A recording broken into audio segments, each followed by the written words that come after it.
Bismillahirrahmanirrahim. Assalamu alaikum and welcome back to your communication skills class again. I'm Anila Noshin, your course tutor with another exciting episode of professional communication skills. Today we are going to thoroughly discuss the memorandum writing skills. As you know that we are in a process of improving our writing skills. We are working on our professional communication, and I'm trying to make sure that you learn everything that you are supposed to use in your business communication. So our today's topic is going to be about how to write down a memo. We will also talk about that what memo exactly is and how you are supposed to use it within the organization. Before we actually begin with today's lecture, let's quickly recap that what we have done in our previous lecture.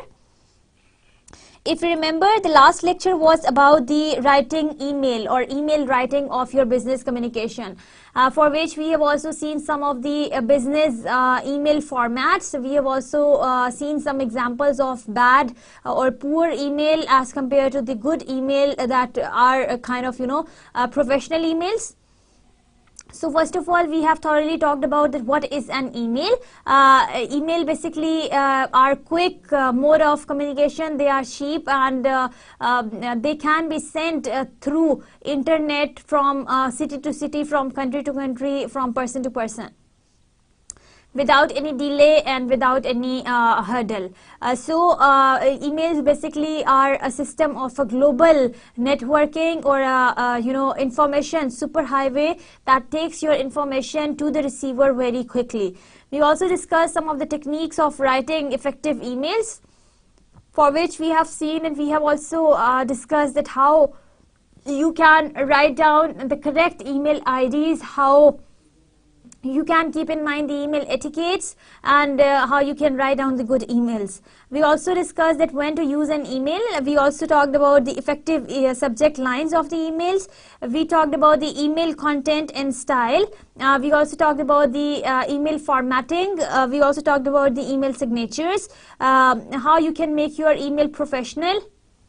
This is what we have also discussed through your tone, through your attitude, through the language that you are choosing, also the ways of checking for grammatical errors, checking for delays in your emails. Also, we have discussed the email etiquettes, that what exactly you are supposed to do to follow some etiquettes of your emails, like flaming and other techniques or other points to be considered while you are sending an email to the audiences.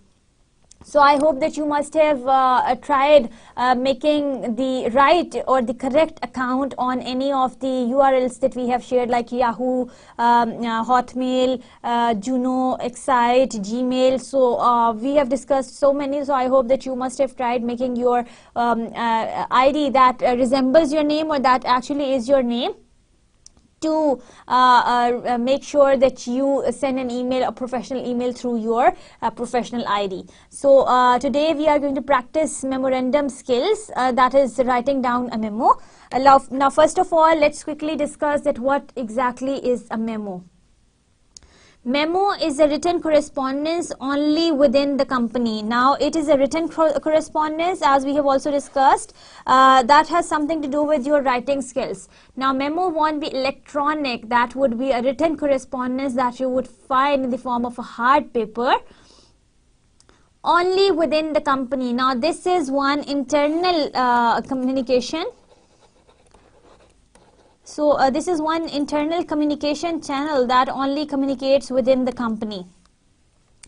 It is an important mean by which employees communicate with each other within one organization. So employees of the company, if they have anything official to talk, instead of sending an email, or if that's one message that is to be circulated to so many audiences from within the company, they prefer writing a memo, and a copy of memo would go to each one of them to make sure that all of them, they are going to receive that information quickly. So memorandum are basically the internal communication. Like for example, if I am the manager of any company and I want to send out information to other managers and other assistants and maybe the supervisors of the company, what I would do is to write down a memo. The way we write down a letter. The subject and the body would be written the way we write down the subject and the body of the letter.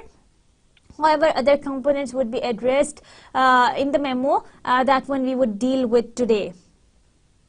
It is an informal report. That's not a formal report. We call it an informal mode of communication because the structure or the components of memo or the sequence of the components in the memo, they vary from organization to organization. So it can be, or we can also say that it is an informal report that is used within that is used for the internal correspondence within the company. Now memos, basically, as compared to the letters, memos are less threatening. If there is a memo on your table, you won't be threatened with that what is written in that very memo, because they are less threatening. You automatically, when you look at the heading memo, it automatically delivers to you that's kind of a discussion, or that's kind of information that is going on for everyone in the whole organization. So this is less threatening.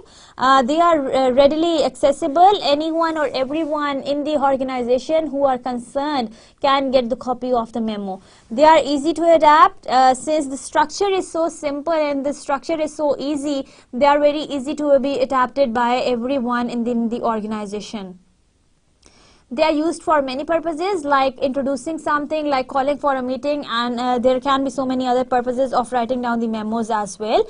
They can be for all levels. Now, one memo can be sent to the director of the company as well as to the assistant of the company. So it can be, one memo can be sent to different levels within the organization. So basically, memorandums are the internal correspondence, which are informal mode of communication, which are less threatening, which are readily accessible, which are easy to adapt, and that can be written for the all levels of hierarchy in which people are working, and they can be used for many purposes.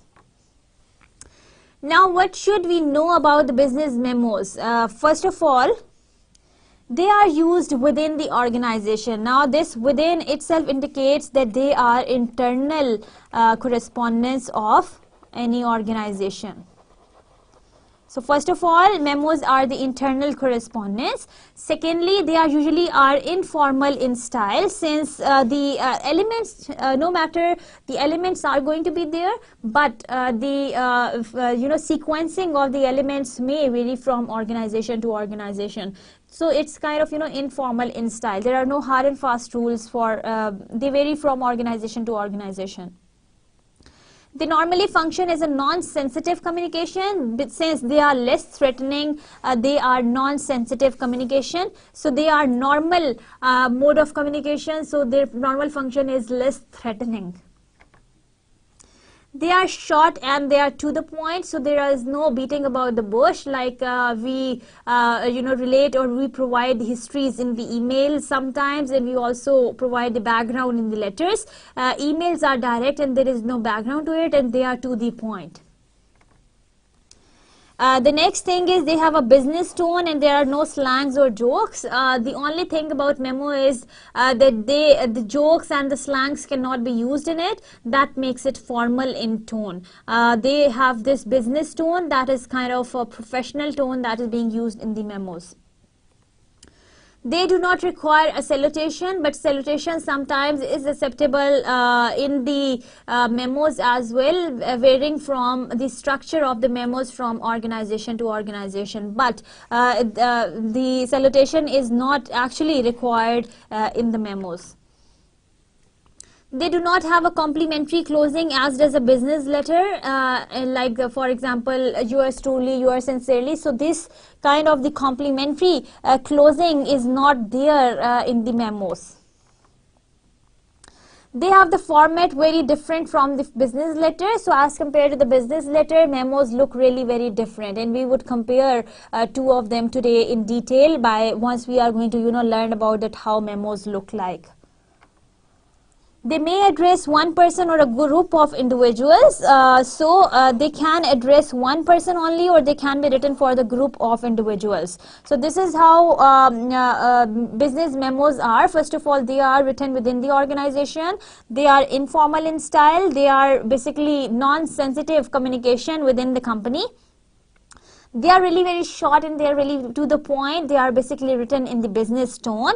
They require no salutation, neither they require any complimentary clauses. Then the format may differ, or small format is kind of different from the business letters. They may address one person, or they can be written for so many people at the same time. So memos, basically, first of all, talking about the audiences of the memos, they are in-house, so you can use the acronyms or the internal abbreviations so easily. So if the company or the people working in the company, they know acronyms of the usage that are being used in their company, so they don't have to worry about using those abbreviations and those acronyms in their memo frequently, because that's not a very big problem for them. Then talking about the style, there are simple words, there are to the point words, and there are to the point language in the memo, which there are readable sentences which are really very short. There are the specified details or the specific details, and there are the highlighting techniques, like sometimes you write in bold, sometimes you write in italicized versions, and sometimes you underline them. So these are the highlighting techniques that are also can be used in the memos. So far we are done with, and we have talked about the style and the audiences of the memo. Talking about the grammar, there are grammatical conversations in the memo, since memos are also professional in tone, so they are supposed to be grammatical also. Now let's see that how you can format a business memo. Now for that, let's first of all see the basic elements of memorandum format. The first element is date, for which you write down the date the way we write down the date in the letter. With one tap, you write down the date. Now make sure that everything is going to occur in one line, so that it looks structured and it looks balanced. Now let's try to write down the date first. The date is, let's say it's April 6th, 2013, full stop. So this is how you are supposed to write down the date.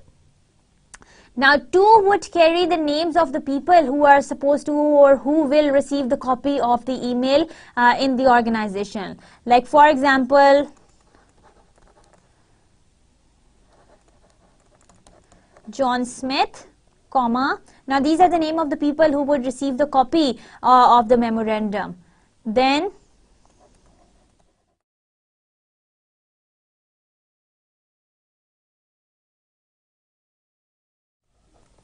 now they can be more than people. Now the thing is that you are not supposed to write down the designation. Why you are not supposed to write down the designations? Because that's an internal correspondence, and everyone in the organization knows that who John Smith is, who Russell Bernard is, and where do they sit, and what their designation is, and what exactly they do. Then other names can be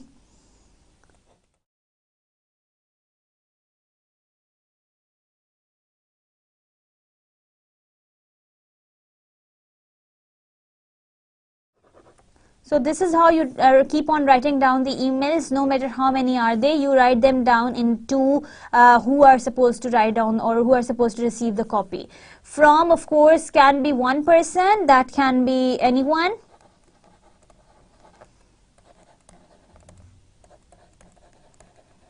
So this is the person who is sending the information, and here is the subject.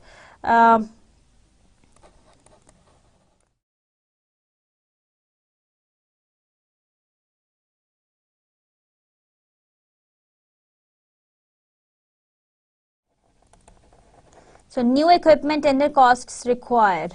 Memo report, here you would write down the memo report, where you would write down the whole body, and name of there exactly would be the agenda of the whole memo, and then you would write down the name of the receivers, that can be in the bullets. So you would write down their names here, and the office runner would provide them the copy, and as soon as they are going to receive the copy, they would sign their name on the original, and they would return back the original to the office runner. And in the end, the office runner would come back and would put that very page into the final folder that is being kept for the official records. So this is how you fill in the basic elements of the memorandum, that somewhat kind of, and they are exactly very different from the letter formats.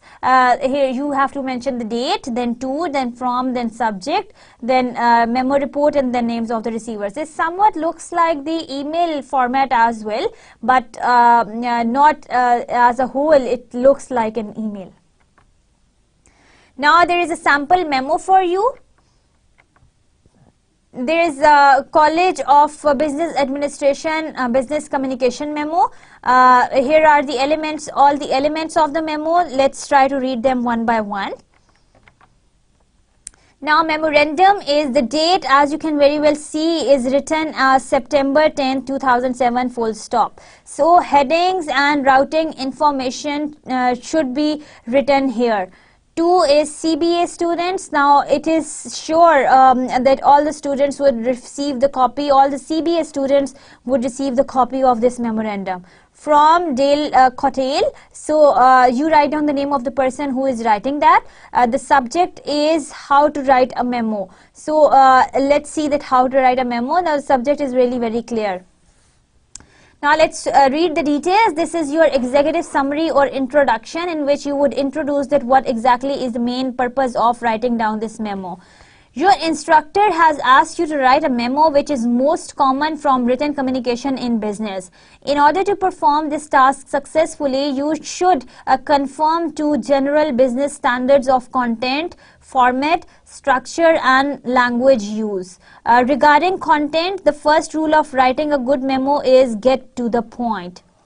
Now to the point or being to the point or get to the point is one major idea of writing down a memo. The second rule is know what your purpose is. So know your purpose and get to the point. They are going to help you write down your introduction paragraph completely. Before you start writing, be sure that you know what your answer is to the boss or colleague's question. Don't include all your thinking in the memo. While several pages of thinking might get written as you come up with the answer, the memo includes only the answer. Only write down the answer to the questions that you feel are going to come in the mind of the reader. Citations, financial or justifications that must be available to the reader can be added as appendices or written as a separate formal report. The memo should include only those ideas that are required for the reader's action or decision. So there is no beating about the bush in the memo. In the introduction portion, you make sure that you specifically talk about the subject or the purpose of writing down a memo, and you try to answer all those questions in one line which you feel can occur in the mind of the reader. Then for the formatting, the memo is an example of a memo format. Note especially the routing information is the use of headings and the single spaced block paragraphs. If your memo looks like a memo, there is a better chance a business letter will take your idea seriously. If you are working in a CBA lab, the easiest way to duplicate the proper memo format is to use a template. Select new from the file menu and select the memo tab on the dialog box. So you can even download the whole format of the memo from the MS Word Office as well. The structure is the typical memo is only of 2 to 3 paragraphs and fits on one page. So memos are not longer than one page. The first paragraph summarizes the gist of the whole memo. So the first paragraph, as it is introducing you with the purpose as well as the points, or you are trying to get to the main point. So basically the first introduction paragraph would clearly tell that what this memo is going to be all about. It would summarize that, and then the main points are covered in the same order they are previewed. Again, this memo provides an example of a typical structure of introduction about the body and the conclusion. Language of the memo. Memo is often less formal than a letter, but should still be written with a business-like tone. Although there are no slangs, however, there is use of acronyms and abbreviations that are used within the organization. You can be friendly but not cute. Now you can sound friendly, but you cannot sound cute with your language. Your professional image depends on the perfect spelling and grammar, but you can usually get away with a few down-home expressions. Edit for wordiness and get directly to the point. Use language to communicate your ideas effectively and efficiently. So this is how you are supposed to focus on the format of the memo, or the memo format, the structure of the memo, and the language used in the memo. Here is a CC where you can put the list of those people who are going to receive the copy of the email. Now there are some guidelines for writing memos. Now for writing down a memo, you are supposed to keep in mind that you are going to place date, to, from and subject at the left hand margin. The way we put everything on the left hand margin in the letters, everything in the memo also occurs to happen on the left hand margin. All the components, date, to, from and subject. Now if you observe them, all of them, they are written in caps. Now you are supposed to write down date, to, from and subject. And if you see, all of them, they are left line, and they are supposedly followed by a colon. And then you have one tab space that makes them equal to one another like this. Place date to the right optional. Sometimes you can place the date to the right of the page as well. It varies from, or it is dependent from organization to organization. So if you put your date on the right, it means that that's going to be an optional thing, that's not mandatory. Follow each item with the colon. As I have told you already that you are supposed to follow each item with the colon. Lace names of the people below the message. Now if this is going to be your message,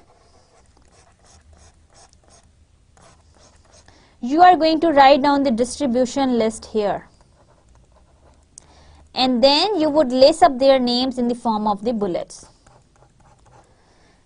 Name the contents in the subject line. So your subject has to be very clear, and you are supposed to write down the actual content in the subject line.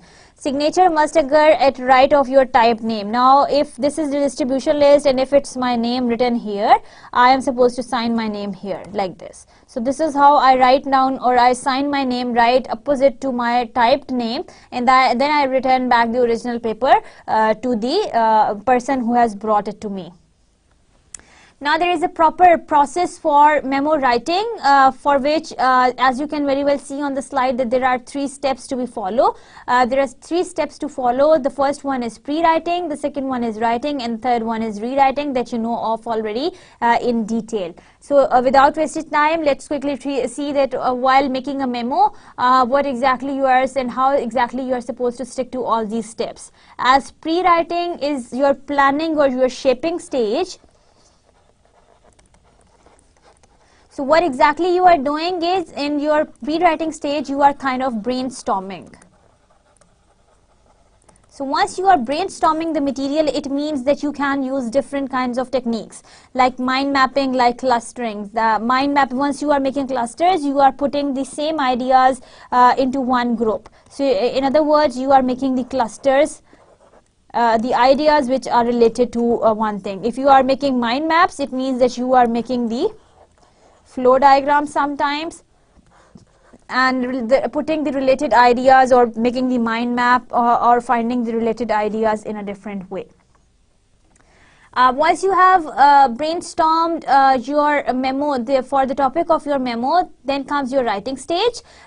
For writing, you are supposed to review your pre-writing, and pick up the important ideas that you are supposed to pick up in your write down in your first draft. Determine your focus is the topic sentence. Then focus on the main idea or the topic sentence of the whole talk. Clarify your audiences. Now keep in mind who your audience is and how you are going to address them. review memo criteria, that what exactly memo entails, so and what exactly this memo contains and what exactly this memo communicate. Organize your ideas in the chronological order, like those ideas which are supposed to occur first, they should occur first, and those ideas which are supposed to follow, they should follow. Then write down your first draft, that would be your first draft that needs a lot of revisions and a lot of clarifications. Your third stage is rewriting, where you would add a new detail of the clarity, that is 5 W's. You would apply the 5 W's to your writing. Delete dead words and phrases for the conciseness. Simplify words and phrases. Do not use heavy words. Use the plain English. Move information from top to the bottom and bottom to up. So, move the information from top to bottom and from bottom to up by applying different kinds of the approaches on your memo.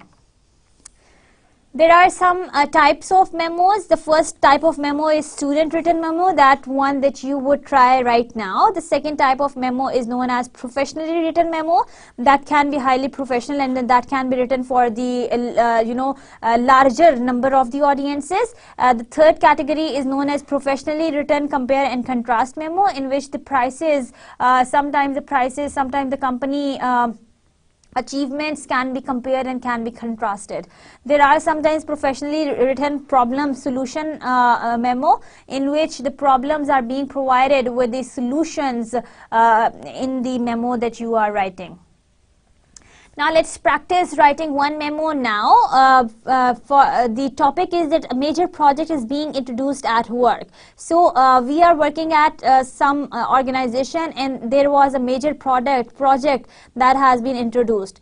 Write a directive memo. Now we are supposed to write down a directive memo. Directive memo means that we are supposed to provide down the directions. As a director, so we are the director. Imagine that we are director. Now pick up your writing folder and your pen and get ready for writing down a memo with me. Imagine that you are the director of the company, and there in your company there was a major work being introduced, a major project being introduced. Now as a director, inform your team of their individual work and responsibilities. Now you have a team maybe of 3 members, maybe of 4 members. Your team comprises marketing manager, assistant manager, finance manager and field manager. So there are 4 people whom you are supposed to assign these responsibilities of the major project that have been introduced at your work. So you are the director, and they are all those people who are supposed to receive this memo. So this is your marketing manager, assistant manager, finance manager and field officer, and you are supposed to write down one directive memo. Now let's try it now. So as we have discussed that there is a particular structure for the memo, let's start up with the date. So you are supposed to write down the date in caps.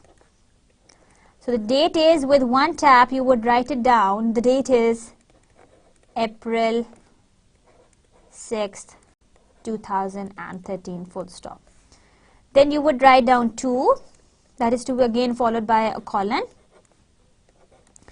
2, we have the marketing manager, maybe his name is Ahmed Abrar, comma. We have the assistant manager, maybe his name is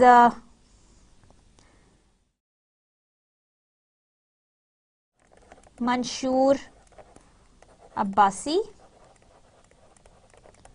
Then we have the finance manager, maybe his name is Syed Mazhar Hussain. And the 4th one is our field officer, maybe his name is Muhammad Rehan, full stop. So this is how you write down the list of the 2. Now there are 4 people who are supposed to receive the copy. From, again colon, then you would write down the name of the person as a director. So you are the director, so you would write down your name, and let's imagine that your name is let's say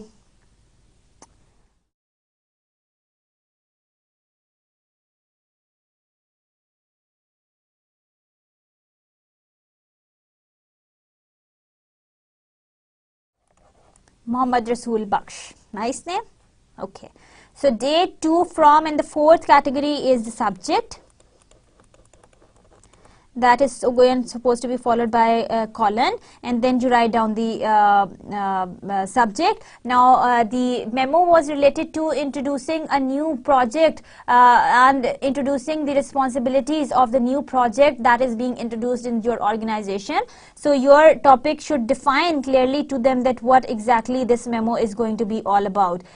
New project responsibilities or new project team responsibilities. You can also mention the name of the project also. That can be the educational project, that can be the IT project. So we would say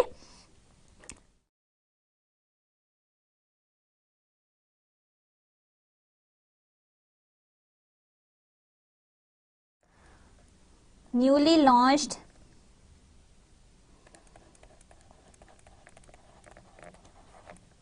National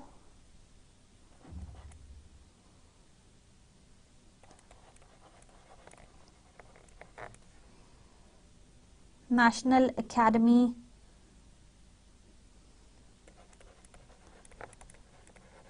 project team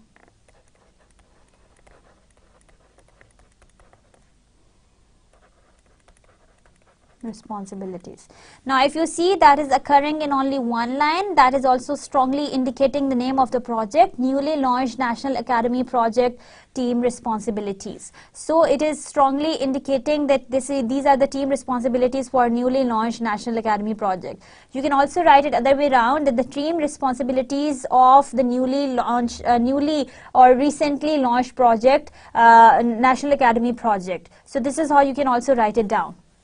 Now that you are supposed to write down your body, you are supposed to keep in mind that you start writing with, referring to the newly launched project that has been launched recently, and then you distribute the responsibilities to the members of the team. Like you would start it again in the same line on the left hand margin. You would write it down. This is with the reference to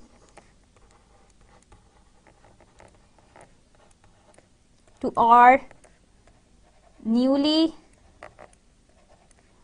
launched National Academy project, NA project.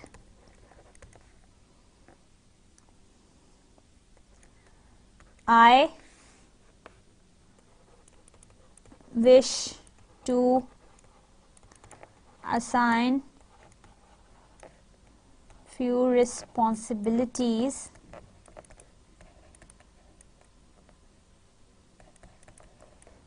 to the project team.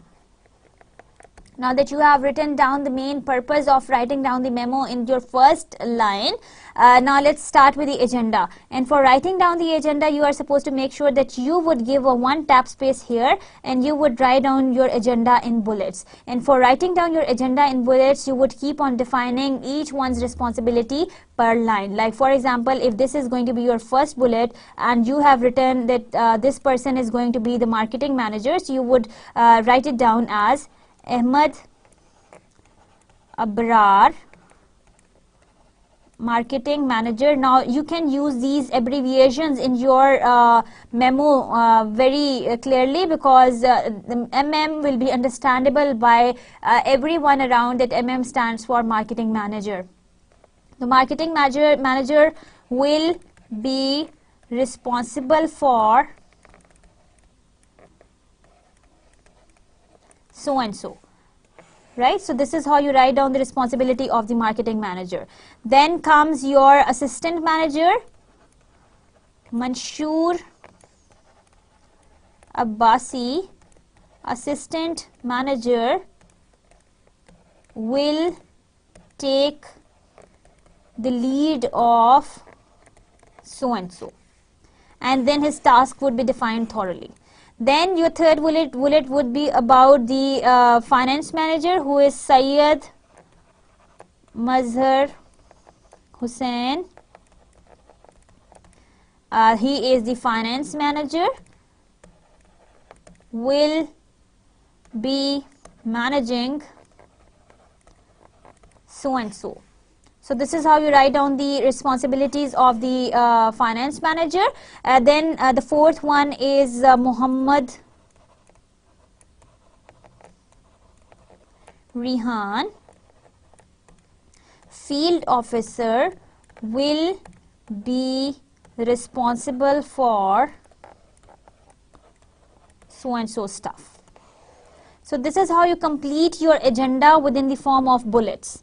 So for every new instruction, or for defining every new step, you are supposed to write down a new agenda. It means that every new point should be elaborated thoroughly. Now you are not supposed to, insert these tabs with your marker. I am writing them down for your convenience so that you know that where exactly you are supposed to insert these spaces everywhere. So this is how you are supposed to do that.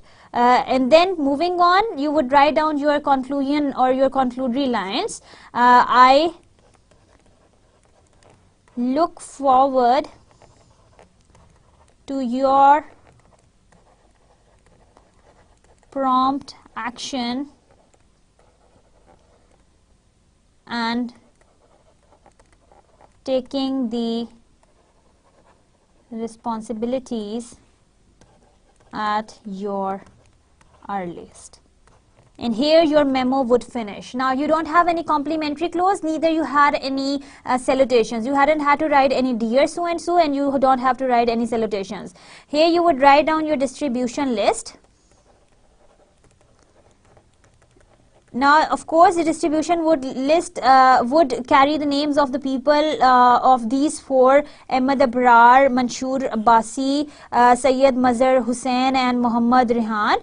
Also, if you want to send the copy to anyone, that is the carbon copy, maybe you want to send the copy to the Director General, you can write his name here. And then if you want to send the copy to the assistants, you can send it here. If you want it to be displayed on the notice board, write it down that it should be displayed on the notice board also. And for everyone whosoever's name is written on the memo, whosoever is going to receive the copy of the memo, once they are going to receive the copy of the memo, the photocopy of the memo, they would sign on the original against their name, like this. They have received the copy, okay. They have received the copy, they have also, they have also, they have also, they have also, they have also, and they have also. And finally, the whole original version of the memo would be displayed or would be kept in the company file. So this is how the original structure of the memo looks like. If you try to, write one memo on your own, I hope that you would automatically polish your memo writing skills. Now let's first of all talk about the destination of memos, emails and letters. Now if you can see on the slide, memos, as it defines the destination of the memo, is internal. Now memos, as we have also practiced writing one memo in the classroom as well, so you can very well tell that this is a kind of a correspondence between the people who are working within one company. The second category is writing down the letters. For writing down the letters, letter is an external communication that has to go outside the company. Of course, if you have to communicate with a colleague who is working in the same capacity as you are, and maybe he is sitting right next to your door, so you want to send him a letter. Of course, letter is a kind of communication that you are supposed to send out of the organization. So that is an external communication. That's correspondence written outside the business organization. So once you are supposed to talk outside your organization or outside your business, you use or you make help of the letters. Email can be internal or it can be external. You can exchange emails with your colleagues as well as you can exchange emails with the people who are sitting with in the other companies. Correspondence written to the personal friends as well as the business associates. So these are some examples. So memos are internal correspondence, letter are external correspondence, and your emails are internal as well as your external communication. So the destination for three of them can be either external or internal dependent on the route where they are going. Now let's discuss the format of each one of them again. Memos, as we have just recently discussed the structure of the memos, and I hope that you remember the format of memos very well. There is the identification lines which include the date, that is to be followed by a colon, to, from, subject, and then your message follows here, and you then keep on writing the message. So you have the date, you have the person who is receiving it, you have the person who is sending it, you have the subject, and you have the message. The letter basically includes the letterhead address, that is the address that can be the address of the person who is sending the letter. Then you have your date. Then you have reader's address, then you have your subject, you have salutation, you have letter body, that is your text. You have your complimentary clause, and then you have your signatures.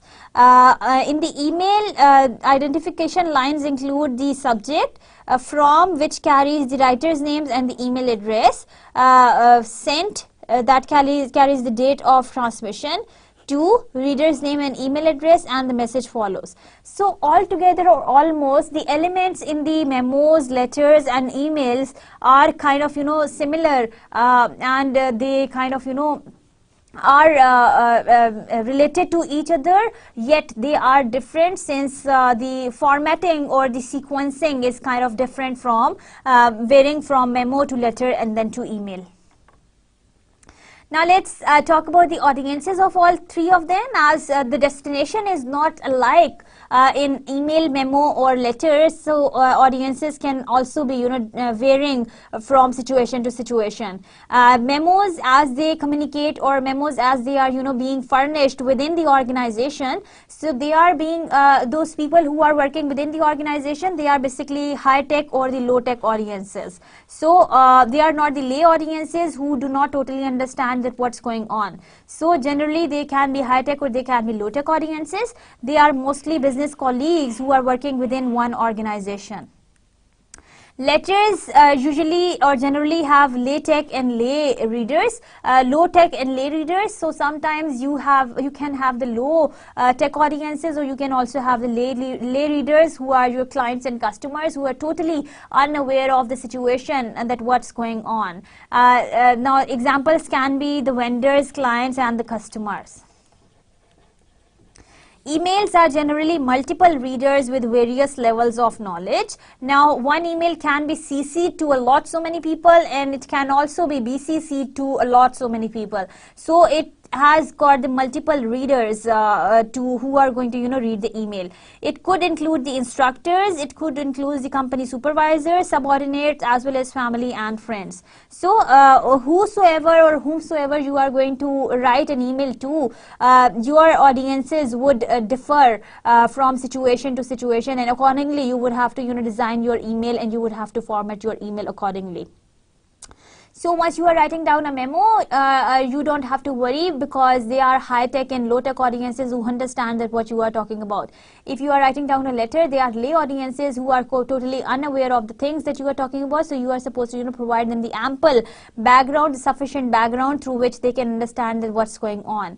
And regarding the emails, you have the multiple audiences, the varieties of audiences, starting from your friends, your family, your colleagues, your moving to professionalism, to the instructors, to the supervisors, to the directors, and so on and so forth. So there are a lot of people who are, a lot of audiences, multiple audiences who are involved in the email. Now let's talk about the topics. What kinds of the topics can be addressed in memos, letters and emails? Memos are generally written for the high tech to low tech. So your topic may carry the abbreviations and acronyms very easily, because since high tech and low tech would understand this term, as we have discussed in the previous slide, this FO term, and so on and so forth. Letters usually have the low-tech to lay audiences, so abbreviations and acronyms are usually defined for them. Since they don't understand that what this is or what this FO is, so you have to elaborate or explain it to them thoroughly. Email a wide range of diverse topics determined by the audiences, so there can be a lot of topics which are related to the email. So there is a diversity of the topics in writing down any emails. Now talking about the tone, memos are usually informal and they are being written for the peer audience. So your tone would automatically be a very informal one. You don't have to stick to the language professional rules for making your email standardized. Then letters are more formal and audience of vendors and clients, and they're being written for the audience of vendors and clients. So the kind of the tone that you are using should target on the you approach first of all. That should be again written in the plain English. You must address 7 C's of communication, and that should be business-like.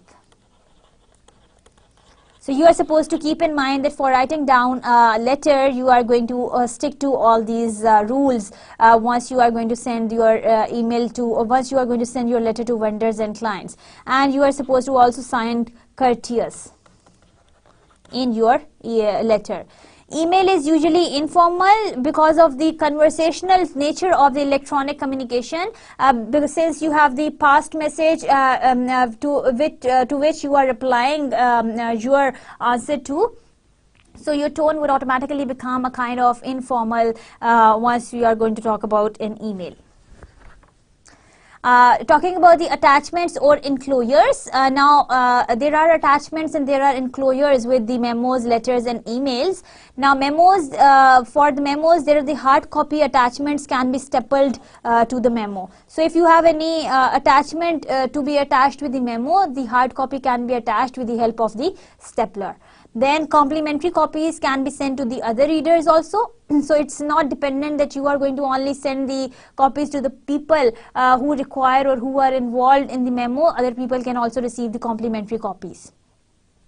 For the letters, the additional information can be enclosed within the envelope.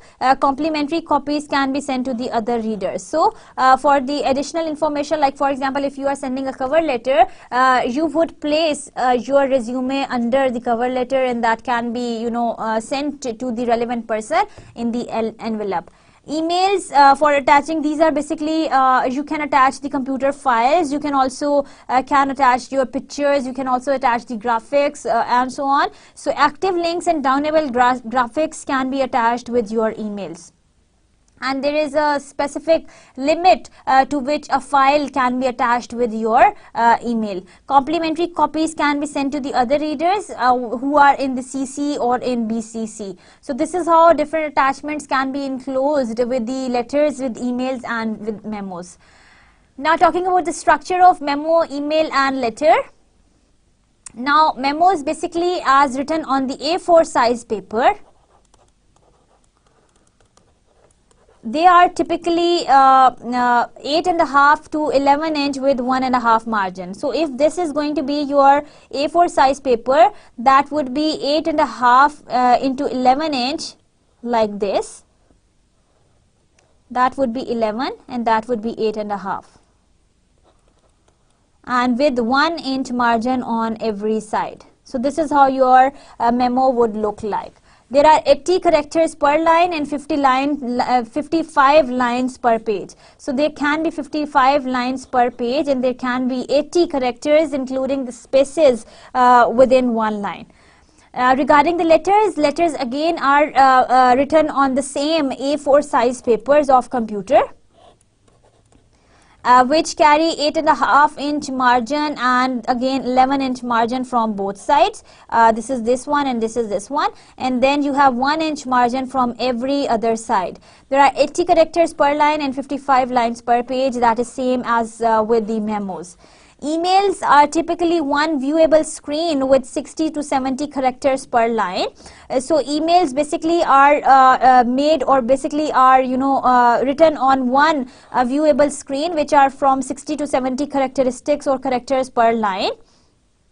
There should be 12 to 14 lines per screen, so you don't have to scroll down to see that how long it is. Beyond these parameters, a reader must scroll. So if you are going to exceed more than 12 to 14 lines, you might have to your email might become a longer one and the reader might have to scroll down the screen to read your email.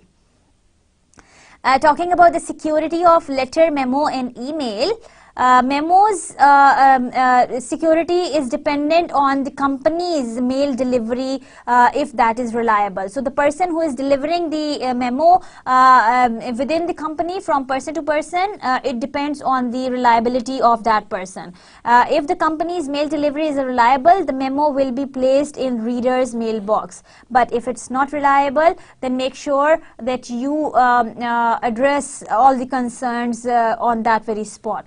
Security depends upon the ethics of the co-workers and whether the memo was sent within an envelope.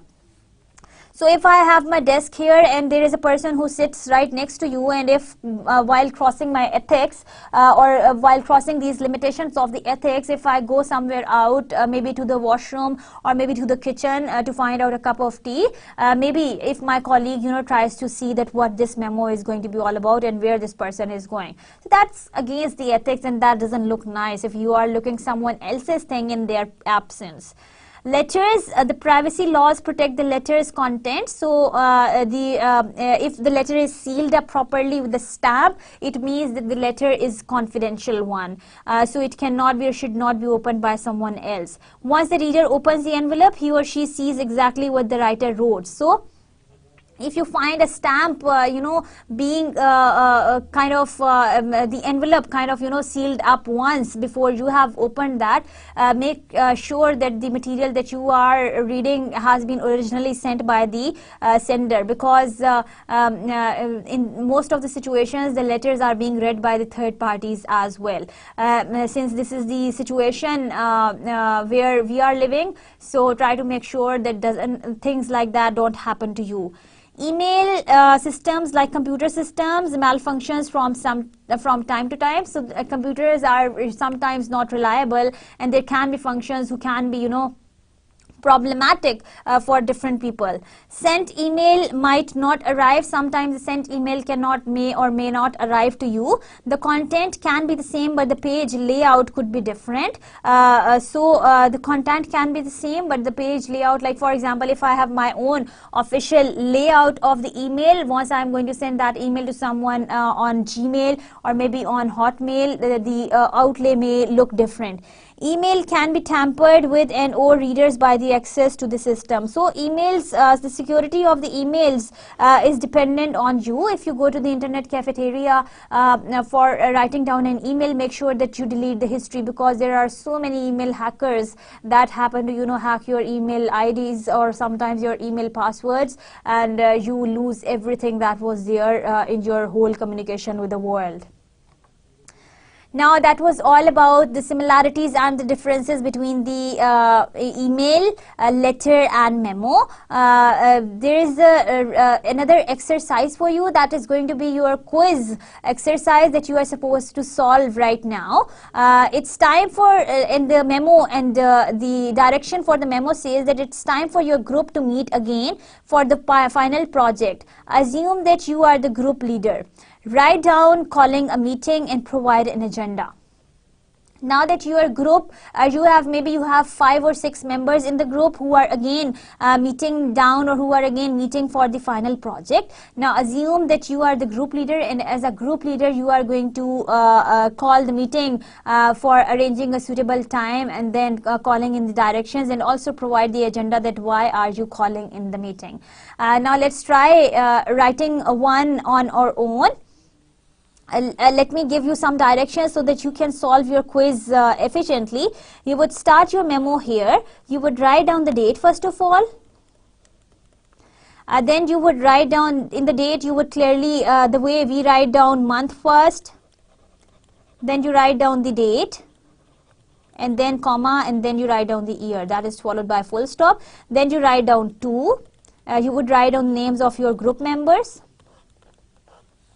Then you would write down from, and here you would write down your name.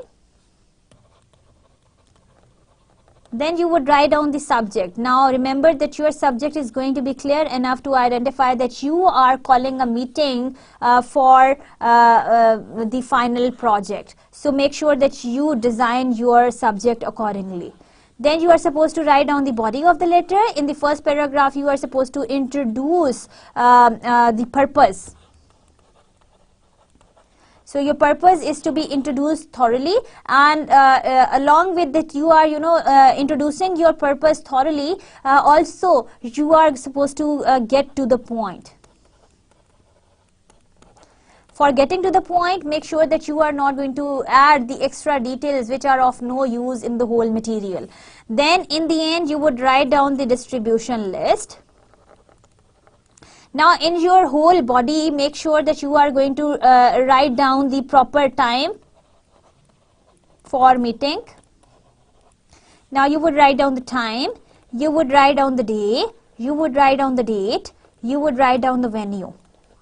So when is it, where is it, why is it, how is it, and who is going to be the chair of the meeting. So once you are going to answer these 5 W's and 1 H, you would be in a position to see that how you can make your message complete for everyone. Then you would write down your distribution list. And here you would write down names of all the group members who are supposed to receive the copy, and once they are supposed to receive the copy of the memorandum, they would sign against their name. So that was all about the memorandum writing, and that was your quiz number 3 that you are supposed to solve on your own, for which you would be given marks for. Here is a quick recap to what we have done today. First of all, we have thoroughly discussed that what is a memo. As you have very well known that memo is internal correspondence that is done between or within the organization, varying from individual to individual. We have also talked about the memo formatting. We have also discussed the components of memo, which are similar to email as well as letter, yet there are differences here because it has got its own format. The structure or the format of memo, it may vary from organization to organization, since that's an informal mode of communication and there are no hard and fast rules which are supposed to be stick to the memo. We also have discussed some types of memos like compare and contrast memo, problem solution memo, student memo, and other memos as well. We have found out the similarities and differences between memo, letter and email, for which we have thoroughly discussed their first of all we have talked about their destination, that where exactly they are supposed to go. Memos are kind of internal correspondence, letter are external, and email are internal as well as external. We have also talked about the format of 3 of them. We have seen that how their elements are similar as well as yet they are different from one another. We have also talked about the tone in which you are supposed to write down the memo. We have also talked about the subject matter. We have also talked about the audiences of memo, letter and email. We also discussed the delivery of memo, letter and email, varying from organization to TCS system to UMS and then to internet system, that is your email. We have also talked about the security of memo, letter and email once we talk about the delivery of them. We have also discussed memo, letter and email as how you can attach different things along with them. So that was all about the memo, letter and email, and thoroughly overall we have seen and we have practiced memo writing skills in today's lecture. Next lecture would focus on again the final writing skill, and we would make sure that you learn that how to make a good CV. Here is a list of references from where the material was taken. I hope that today's lecture was informative and you must have learned a lot about writing communication and written communication. That is related to your business communication, where you are supposed to make sure, and we are in a process of making you one good communicator and one good business communicator, because we want to make sure that once you are going to go into your practical lives, if your boss tells you to write down a memo and if your boss tells you to write down a professional letter, you should know that how to do one. And if I'm sure you know that how to do one, I'm sure that you can write down a very good letter on your own. So this is what your business communication is all about, and this is what our main purpose is. So getting to the point, we want to make you good business communicators. I sign out again from lecture number 21. I'll see you in the next class again. Till then, take very good care of yourself. Allah Hafiz.